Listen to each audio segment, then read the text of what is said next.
अस्सलाम वालेकुम। मैं अली अजीम सर्विसेज से और आज हम एक मिथ तोड़ने जा रहे हैं और एक परसेप्शन जो नॉर्मली हमारे इस दुनिया के हिस्से में कनाडा वीजा के लिए है। आज जो हमारी वीडियो का जो मेन हाईलाइटेड पॉइंट है, जो सबसे इम्पोर्टेंट डिस्कशन होती है कनाडा वीजा के हवाले से, कि वो कौन से बेसिक फैक्टर्स हैं जो हमारे कनाडा के वीजा को श्योर कर देते हैं। तो हम 5 बेसिक टॉप टिप्स के बारे में डिस्कस करेंगे। मैं आपको 5 बेसिक चीजें बताऊंगा जिसकी वजह से you can maximise your visa chances for the Canada. याद रखिए, जब आप कनाडा वीजा की बात करते हैं to enter in Canada on the study visa, आप को स्टडी परमिट का जरूरत होता है। स्टडी परमिट जो है आप का एक एंट्री डॉक्यूमेंट नहीं होता। ये सबसे इंपॉर्टेंट चीज होती है कि जो आपका स्टडी परमिट है, this is an authorised document by the government of the Canada. और ये एक ऑथोराइज्ड डॉक्यूमेंट है कैनेडियन गवर्नमेंट की तरफ से, जो आप किसी भी डेजिग्नेटेड लर्निंग इंस्टीट्यूट पे एडमिशन लेकर के लेते हो। लेकिन ये जो स्टडी परमिट होता है, याद रखिए, आप मेरली इसी की बेस पे कनाडा में एंटर नहीं हो सकते हो। आज कनाडा में आप जब वीजा अप्लाई करते हो, कौन से फैक्टर्स को आपने ध्यान में रखना है, and which are the top tips, 5 top tips for Canadian visa. इससे पहले कि मैं अपना वीडियो शुरू करूं, आई विल रिक्वेस्ट यू कि आप हमारे व्हाट्सएप ग्रुप को ज्वाइन कीजिए। और व्हाट्सएप ग्रुप का लिंक और फेसबुक का लिंक, जो हमारा ऑफिशियल पेज है, उसका लिंक डिस्क्रिप्शन में मौजूद है। And if you join us on these two platforms, so you'll have a maximum chances to get the updates of the Canada and Australia visas। और इसके लिए आपकी जितनी हमारी प्रमोशंस होते हैं, जितने हमारे इंटरनेशनल रिक्रूटमेंट मैनेजर से बात होती है, आप हमारे साथ हो सकेंगे अगर आप इन 2 प्लेटफॉर्म्स को ज्वाइन करते हैं। तो लिंक डिस्क्रिप्शन में मौजूद है। अब हम वापस आते हैं अपने मेन टॉपिक की तरफ कि कौन सी ऐसी 5 चीजें हैं which are so much important for the Canada visa. सबसे पहले तो अपने जहन में रखना है कि अगर आप लेस देन 6 मंथ के कोर्स पे कनाडा मूव करते हो, आपको स्टडी परमिट का जरूरत नहीं रहता है। लेकिन if you want to prolong your course more than the 6 month, तो ऑब्वियसली आपको स्टडी परमिट का जरूरत होता है। दूसरी चीज जो नॉर्मली आपके एजेंट से कंसल्टेंट्स आपको अवेयरनेस नहीं देते हैं, कि ये स्टडी परमिट मेरली ऐसा कोई डॉक्यूमेंट नहीं है जिसकी बेस पे आप कनाडा में एंटर हो जाएंगे। स्टडी परमिट जो है वो एक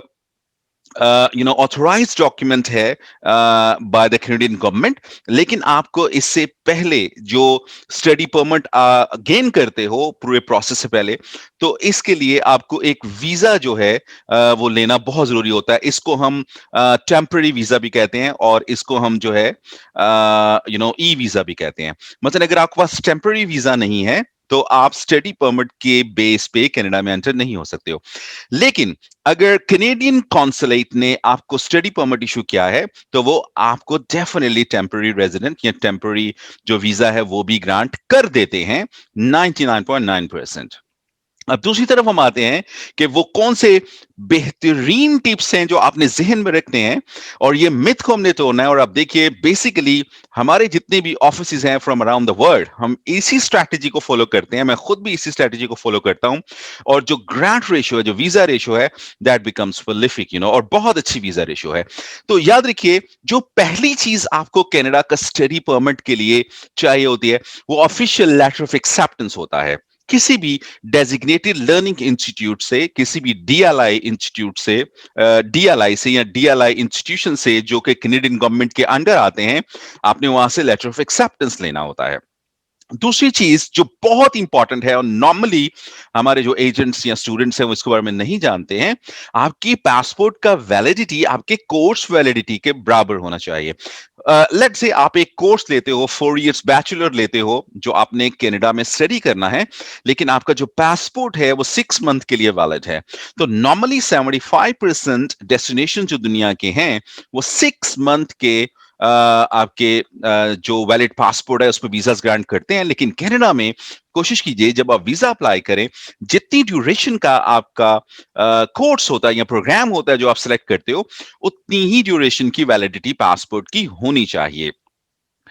Third, but the most important part for the Canadian authorities. So, whenever we are in the training of the immigration, we are training with the taller bodies when it comes to Canada. The most important thing that they discuss is the security. कुछ security documents होते हैं या कुछ criminal sort of clearances होती हैं ये जिन्हें हम इमिग्रेशन वर्डिक्ट्स भी कहते हैं तो आपकी जो security clearance है that plays a vital role in getting the Canadian study permit और वो पुलिस कैरेक्टर सर्टिफिकेट की फॉर्म में आपने लगाना होता है आपका जो फैमिली बैकग्राउंड है that plays a very vital role और आपकी ये जो इमिग्रेशन वर्डिक्ट है या सिक्योरिटी क्लियरेंस है that plays a vital role in getting the Canadian visa अब उसके बाद जो सबसे इंपॉर्टेंट इससे भी इंपॉर्टेंट चीज आती है because we belong to the country जहां पे पॉलिटिकली या इकोनॉमिकली बहुत ज्यादा यू कैन से इम्पैक्ट्स हैं हमारी कंट्री में और स्टेबिलिटी का कोई सच एस्पेक्ट हमें नजर नहीं आता तो इसलिए जो कैनेडियन गवर्नमेंट है या आईआरसीसी जब आपको वीजा ग्रांट करने लगता है या कोई भी कॉन्सुलेट आपको जो है वो टेम्पररी रेजिडेंस देने लगता है या स्टडी परमिट आपको मिलने लगता है तो आपके होम टाउन की टाइज को देखा जाता है जो आपकी कंट्री टाइज हैं जो आपका रिजाइडिंग कंट्री है let's say if you are applying from Pakistan तो पाकिस्तान आपका रिजाइडिंग कंट्री है आपकी अपनी कंट्रीज के साथ टाइज कितनी है इस चीज को बहुत ज्यादा नोटिस किया जाता है और ये नॉरेबल चीज है फॉर गेटिंग कैनेडियन वीजा आगे आपने इमिग्रेशन ऑफिस को जो नंबर 5th पॉइंट है you have to satisfy the immigration officer that you will leave Canada on the completion of your course और ये थोड़ा सा रेलेवेंट है इंटरमिंगल्ड है जो मैंने अभी अर्लियर पॉइंट डिस्कस किया था कि अगर आप अपने कनेक्शन अपनी कंट्री से शो कर सकते हो अपनी टाई शो कर सकते हो तो ऑटोमेटिकली आप वीजा ऑफिसर को सेटिस्फाइड कर देते हो कि जब आपका कोर्स कंप्लीट होगा तो आप कनाडा छोड़ दोगे until unless you represent yourself as the temporary visa holder or temporary student they can't let you enter in the Canada. So if you want to get the Canada visa, this is so much important that you have to make sure on the part of the visa officer, immigration officer, that you will leave Canada on the completion of your course. This is the most prominent and imminent point. So another conspicuous point that is so much important, वो ये है कि आपको अपने financial evidence जो हैं वो show करने होते हैं for the sake of an embassy और immigration के लिए आपको दिखाना होता है कि आप well off हो, आप afford करते हो Canadian education को और आप वहां पे कुछ भी इलीगल एक्टिविटी में इन्वॉल्व नहीं होगे ये 5 से 6 चीजें जब आप अपनी एप्लीकेशन में शो अप कर देते हो believe you me that you have the maximum chances for the Canada study permit लेकिन कनाडा स्टडी परमिट पे सिर्फ आप कनाडा एंटर नहीं हो सकते हो आपको टेम्पररी वीजा लेना होता है या आपको इलेक्ट्रॉनिक वीजा लेना होता है और वो कॉन्सुलेट आपको इशू कर देती है जब आपका स्टडी परमिट लग जाता है या मिल जाता है तो ये 6 फैक्टर्स को ध्यान में रखिए और कनाडा वीजा के लिए अगर आपको कोई सर्विसेज चाहिए होते हैं हमारी तरफ से ऑस्प्रो एजुकेशन कनाडा इनकॉर्पोरेशन की तरफ से we are always there in the more than in more than 10 countries around the world and you guys can reach us you guys can contact us for any kind of support for the Canada study permit thank you very much मैं अली अजीम channel को subscribe करना नहीं भूलना अपने channel को share करना नहीं भूलना और हमारा ग्रुप जो डिस्क्रिप्शन में लिंक्स हैं उन्हें जरूर ज्वाइन कीजिए ताकि आपको अपडेट्स मिलती रहें keep smiling thank you very much